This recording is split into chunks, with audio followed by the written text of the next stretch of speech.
Passar na Bima pode ser muito mais fácil do que você imagina. Eu sou o Thiago Feitosa e neste vídeo nós vamos falar sobre o segundo vídeo da nossa playlist sobre princípios de análise de investimentos. Então já falei no vídeo da nossa playlist, o vídeo anterior, que aliás estou deixando o card aqui em cima, sobre uma introdução sobre riscos e etc e tal.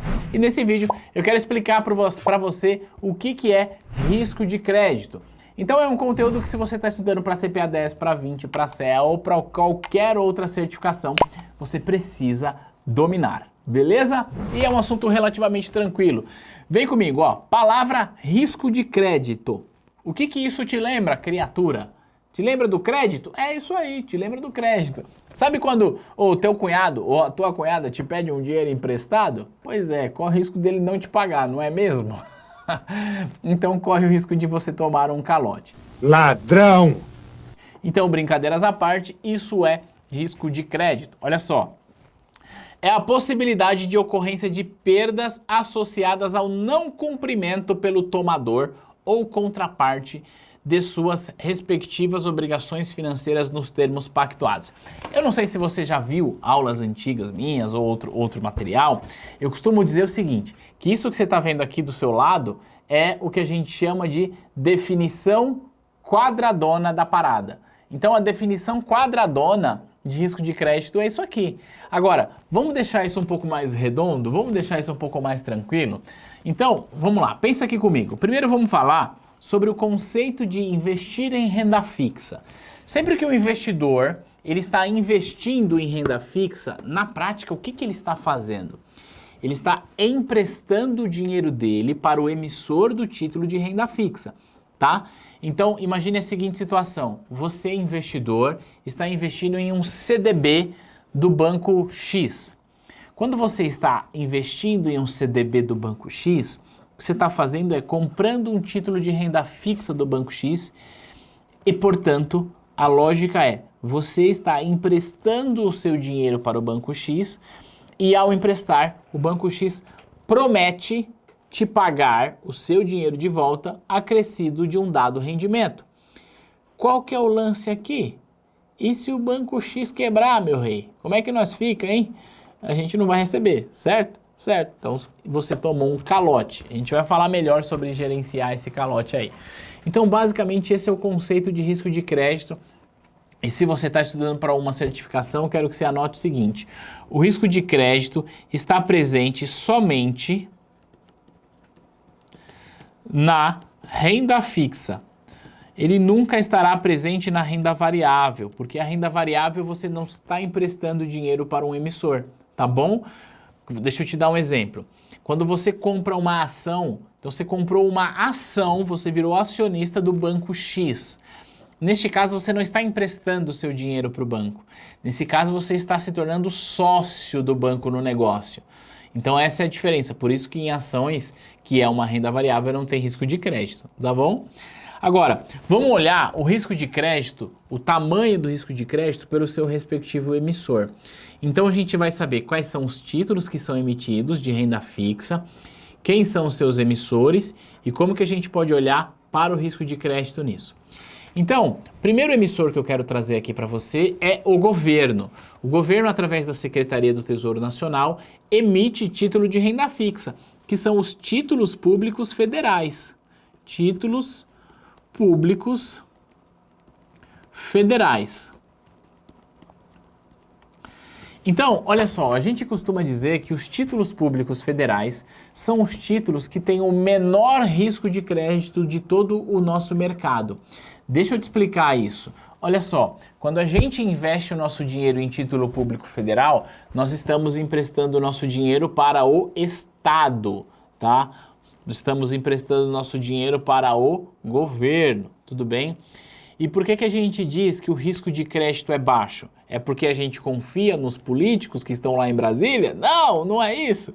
É porque a gente diz o seguinte, olha só, como nós estamos emprestando dinheiro para o Estado e o Estado tem a prerrogativa de rolar essa dívida e, em última hipótese, tem a prerrogativa de imprimir dinheiro, se tudo der errado, o Estado vai lá, aperta o botãozinho dele de imprimir, imprime novas notas e te paga. Isso tem uma consequência econômica, que não adianta porque nesse caso nós teríamos problemas de inflação, mas de todo modo, o que eu quero demonstrar aqui é que o Estado é o único ente que tem o monopólio da emissão da moeda e, portanto, a gente diz que o risco de crédito ao emprestar dinheiro para o Estado é quase zero, tá bom? Você vai ver, em alguns lugares, a gente dizer que o Estado, o governo, ele tem uma coisa que a gente chama de risco soberano, tá? Porque o risco é definitivamente muito baixo. Depois a gente vai falar sobre os títulos de emissão bancária. Quais são esses títulos? A gente vai falar do CDB.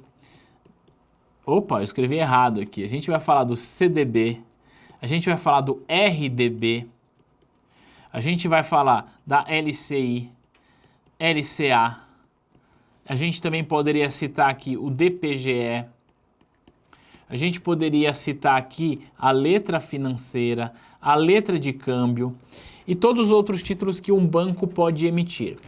Esses títulos são emitidos por instituições financeiras e neste caso sim tem risco de crédito. Só que tem um ponto, tá? Os bancos, eles fazem parte de um fundo chamado Fundo Garantidor de Crédito, que talvez você já tenha ouvido falar nele. O FGC, o Fundo Garantidor de Crédito, ele dá uma cobertura de até R$250 mil por CPF, por CPF, vou escrever aqui, ó, CPF, CNPJ. Então, se você emprestou o seu dinheiro num CDB para um banco, você conta com essa cobertura de R$250 mil, de até 250 mil. E a pergunta é, Tiago, mas vem cá, se tem então um FGC, então significa que emprestar dinheiro para o banco não tem risco de crédito? Não, pelo contrário. O risco de crédito existe, permanece existindo, mas você tem um mecanismo para gerenciar esse risco de crédito. Mas o risco de crédito não deixa de existir, tá bom?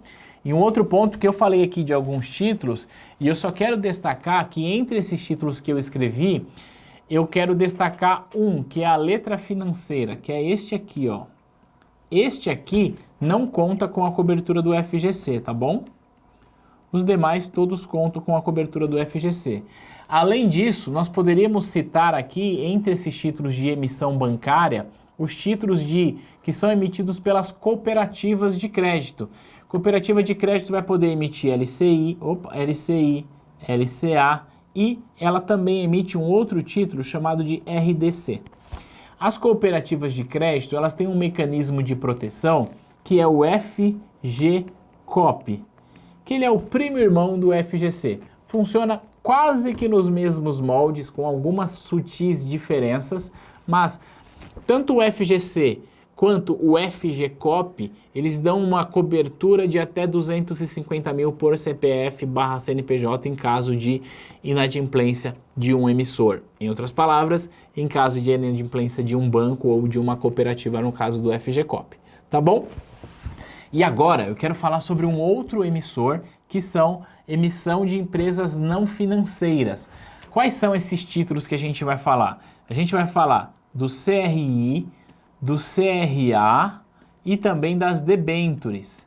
Então, esses títulos são emitidos por empresas não financeiras. E qual que é a diferença aqui? A diferença é que eles não contam com essa cobertura de até 250 mil do FGC, tá?